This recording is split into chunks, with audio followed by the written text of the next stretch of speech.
Գյումրու համայնքապետ Վարդան Ղուկասյանի եւ ավականու անդամների աղմկահարույց կալանավորումներից հետո համայնքի գործունեությունը խաթարվել է։ Ավականու անդամների կողմից մանդատներից հրաժարվելու կամ ընտրական ցուցակը լքելու դիմումներից շքերթ է սկսվել։ Ընդ որում, գործընթացը սկսվել է Գյումրիի քաղաքապետարանում հոկտեմբերի 20-ին իրականացված հատուկ գործողություններից հետո։ Փաստացի Գյումրու ավականու աշխատանքում այս պահին լիարժեքություն չկա։ Կալանավորումների պատճառով խախտվել է կոմունիստական կուսակցության խմբակցության ավականու կազմը։ Մանդատների խնդիր է առաջացել նաև մեր քաղաքը կուսակցությունների դաշինքում։ Եվրոմեդիայի հետ զրույցում Գյումրու ավականու մեր քաղաքը խմբակցության ղեկավար Լիզա Գասպարյանը խոսել է ավականիում ստեղծված իրավիճակի մասին եւ ներկայացրել ինչ զարգացումներ են հնարավոր։ Ճիշտ ասած, կամ մանդատը վայր դնելու եւ ընտրական ցուցակից դուրս գալու կատեգորիա, ընտրական ցուցակից դուրս գալը համայնքապետարանը չի ստանում, որովհետեւ միանգամից տարածքային ընտրական հանձնաժողովն է դիմումը ստանում ու եւ մեր խմբակցությունից է եղել եւ կոմունիստական կուսակցությունից եւ քաղաքացիական պայմանագրից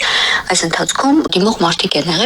եղել ովքեր ուզում են դուրս գալ ընտրական ցուցակից։ Սա շատ նորմալ օրգանիկ վիճակ է, որովհետեւ ընտրություններից արդեն 6-7 ամիս է անցել, մարդիկ տարբեր աշխատանքի են անցնում, չգիտեմ, երկրից են գուցե բացակայելու եւ այլն եւ այլն։ Սրանք են մարդիկ են, ովքեր դեռ այս պահին մանդատներ չունեն, խոսքը նրանց մասին է։ Իսկ ինչ վերաբերում է մանդատ վայր դնելուն, նոյեմբերի 11-ին հերթական նիստը, Գյումրու ավականու հերթական նիստը տեղի չունեցավ, որում չապահովելու պատճառով։ Բայց ամենակարևոր հանգամանքը, որի մասին քիչ են խոսում լրատվամիջոցները, քաղաքացիական պայմանագրին ամբողջ խմբակցությամբ չէր ներկայացել նիստին։ Երկու մանդատ բացակայ կոմունիստական կուսակցությունից, մեկը քաղաքապետի մանդատն է, մյուսը այնպես էր եղել, որ արդեն մանդատը հասել էր կներեկան հասկանու չեմ հիշում, բայց ընտրական համարով հերթական կոմունիստական կուսակցության հերթական անդամին, բայց տվյալ մարդը գտնվում էր տնային կալանքի մեջ եւ երրորդը մեր գործող ավականի Նարեկ Միրզոյանը ուղակի երեկոյան կնոջ ինքնազգացողությունը վատանում է եւ կնոջը տեղափոխում են Երևան Գյումրուց Նայիրի բժշկական կենտրոն եւ Նարեկը բնականաբար պետք է լիներ ընտանիքի կողքին եւ չէր կարող ներկայանալ նիստին։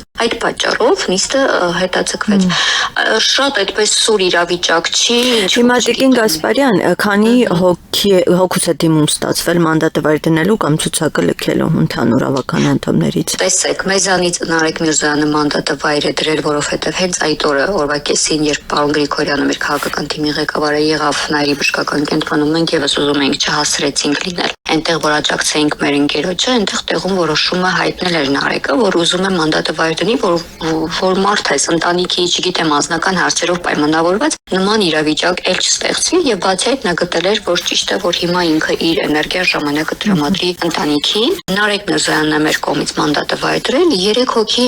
մեկը մեր ընտրական ցուցակից Հասմիկ Խաչատրյանը դիմում է գրել եւ արդեն բավարարվել է իր դիմումը, որ ինքը չմնա ցուցակում, որովհետեւ պարբերաբար երկրից էլի ընտանեկան անձնական խնդրով երկրից դուրս է գալիս ինքը, շատ հաճախակի գնում է արտերկիր եւ հետո վերադառնում։ Կոմունիստական կուսակցությունից եւս մեկը, պատճառը չեմ կարող ասել, ամեն դեպքում կոմունիստական կուսակցությունը չի խոսել այդ մասին եւ դիմումի մեջ էլ մարդիկ պարտավոր չեն գրելու պատճառը եւ եւս մեկը քաղաքացիական պայմանագրի կարծեմ 83 թե 84-րդ համարն է հերթական ցուցակից դուրս եկել։ Այսօր տարածքային ընտրական հանձնաժողովում տեղի ունենալու նիստ արդեն Նարեկ Միրզոյանի վայր դրած մանդատը ըստ հերթականության եւ ըստ օրենքի կհասնի մեր հերթական համարին, մանդատը կվերցնի Արտակ Հովսեփյանին։ Տիկին Գասպարյան, բայց մտավախություն չկա, որ այս մանդատը վայր դնելու այս գործընթացը կարող է հանգեցնել նրան, որ ի վերջո իշխանություններին հաջողվի էլի ավականու աշխատանքներում այսպես փակուղային իրավիճակ ստեղծել ու այսպիսով էլի